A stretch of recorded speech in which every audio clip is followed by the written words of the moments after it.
them, let me theory, which is most important, is that the more you say this, the more you allow people to live their lives, the better your life will get.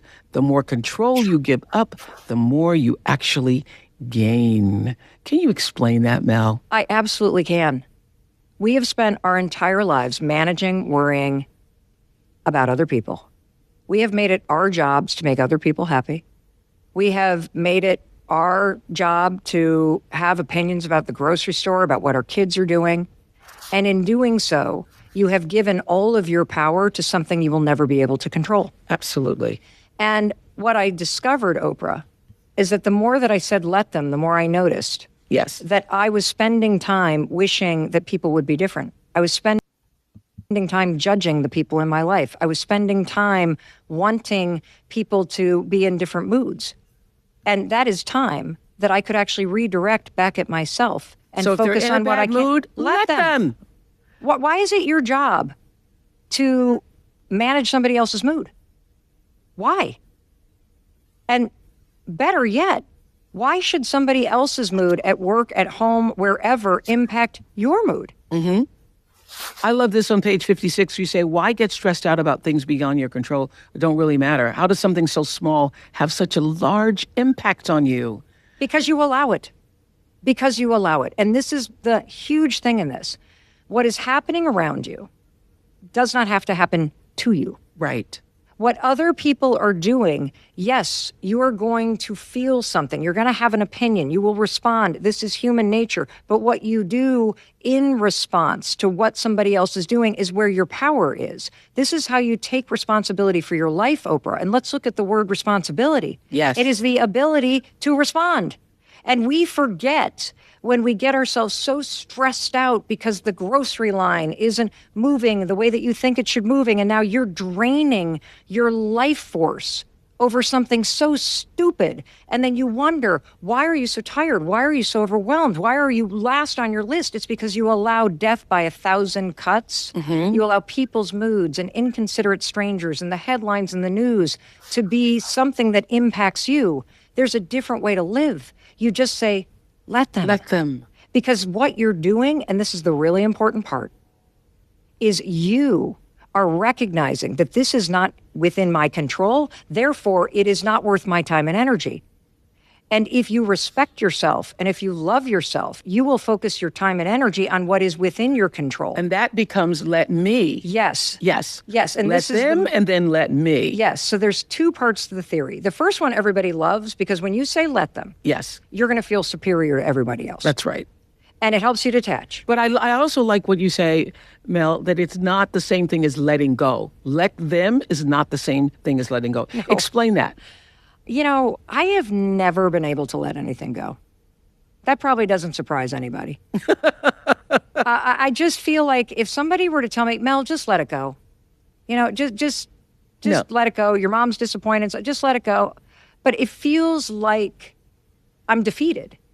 It feels like I have no choice. That's right. That you surrendered. Yes. Yes. I like to feel the piece of surrender, but I didn't know how to access it. And I think one of the things that I really strive to do is that if something's complicated or it's too intellectual, I can't remember it or I can't apply it. Well, this is one of the things I love about you and your podcast and your work here on the planet at this time where it's most needed. You break down complicated ideas into simple terms and forms that people can understand and relate to. And so let them, you know, the Buddhists have said it, the Stoics have said it, great religions have all talked about letting go and letting God, but you put it in common everyday language and principles that are not just relatable, but resonate. And that's why I had aha after aha after aha moment when I was reading this book. And let them. It's done. Now decide what you can do and let yourself do that. And if you can't, let them. Right. And the second part of the theory, which is let me, is actually the more important part. Yes. And the reason why is because, first of all, you have to say let them. Because you can't take control of your own life until you stop trying to control everybody else and everything around you. And so let them is when you release control. Oh my goodness, it's so freeing. Yes. Yes. And then you have to say, let me. Because let me is where you cue yourself Yes. in any moment, Yes. whether you're upset about the election Yes. or somebody just said, I don't love you and I'm leaving, Yep. or you got a terrible health diagnosis, or your kid is struggling. It's where you say, let me remind myself, I always have power because I can always choose what I'm going to think about this.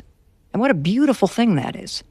And I get to choose what I'm going to do or what I'm not going to do. And this is where you remind yourself that you do get to choose if you stay in a relationship. You do get to choose if you're going to offer support. And that's why you say you're never stuck. All the people who say you get stuck, you're never stuck because you always get to choose. Yes. Yes. Yeah. You say that's a lie to yourself, that you can leave a job, you can leave a relationship, you can leave a living situation, a date, an interview or conversation, whatever. You're never stuck. Never, ever, ever, ever, ever stuck. Ding, ding, ding. Yes.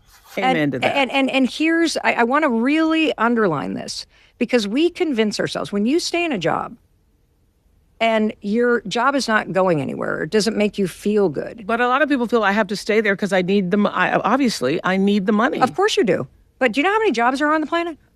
And if you actually are staying in a job hoping it gets better, who has the power? Your boss. Right. And the people that you work for. Right. So you got to let them reveal who they are. You got to let them reveal whether or not they value you and how they're going to treat you. And then you got to say, let me. Let me choose if I'm going to stay in this situation. Let me remind myself that I am capable of doing the work to go out and get a different job. Let me remind myself that it is my responsibility to create a life that makes me happy, which means if I'm not happy in this job, don't you dare stay in it and give the power to them. Take the power back. Let me get my rear end out there and go find a job. Well, I had so many underlined spaces in this book. I was just like, well, I just need to stop highlighting and just read the whole book. Okay. I love this on page 90. You're so much stronger than anyone's opinions about you.